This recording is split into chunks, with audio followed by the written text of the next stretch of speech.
Vítajte v Sape. Je to extrémne turistické miesto a netrvalo dlho a už ma odchytili tetušky, ktoré mi chceli niečo predať. Páky na nás bohužiaľ nemajú a tak nám nič nebránilo v tom, aby sme spoznali večernú Sapu a trošku načerpali atmosféru. Nemohol chýbať domáci trh, ale aj jedlo, ktoré je vo Vietname úžasné. Čo je nevýhoda takto turistických miest, sú deti, ktoré musia zarábať na svojich rodičov, ktorí sedia a sledujú, ako turisti hádžu peniaze. Je to bohužiaľ smutná realita. No aj ty dokážeš trošku proti tomu bojovať. Nepodporuj túto detskú prácu a ak ti to predsa len nedá, tak ich radšej zober na nákup potravín. No ale poďme z centra preč. Požičiavame motorku a našim prvým cieľom je najvyššia hora Indočíny s výškou 3143 metrov nad morom. Po ceste k lanovke prechádzate rôzne záhrady, kde výhľady stoja za to a aj ten prvý výhľad na lanovke je dýchberúci. Čo vám ešte zoberie ale dých sú schody. Posledných 200 výškových musíte ale zdolať sami po schodoch, ktorých je pred vami asi 600. No ak budete mať šťastie, príroda sa vám odmení nádhernými výhľadmi. My sme ich mali iba chvíľku a potom prišla hmla, no aj tak tento výlet stál za to.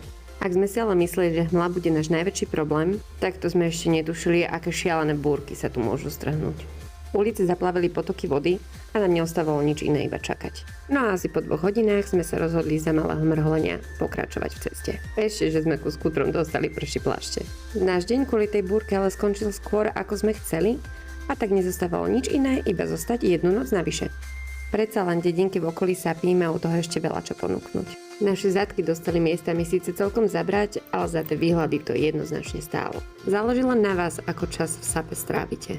Buď to môže byť v centre uprostred toho šialeného ruchu, na instaspotoch, ktoré nemusia byť vždy zlé, no prinášajú so sebou svoje nástrahy v podobe detí, ktoré vám neustále chcú niečo predať. Alebo si proste sadnite na skúter a nechajte sa len tak unášať pocitom. Samozrejme, občas treba sledovať aj mapu, ale dôležité je vyhýbať sa hlavným ťahom. No a práve vtedy sa z toho najkomerčnejšieho miesta vo Vietname môže stať niečo, čo práve objavujete.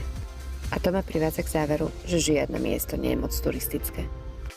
Je len na každom z nás, akými očami sa na to miesto chceme pozerať. No a vidíme sa potom v Hajang. Takže see you then.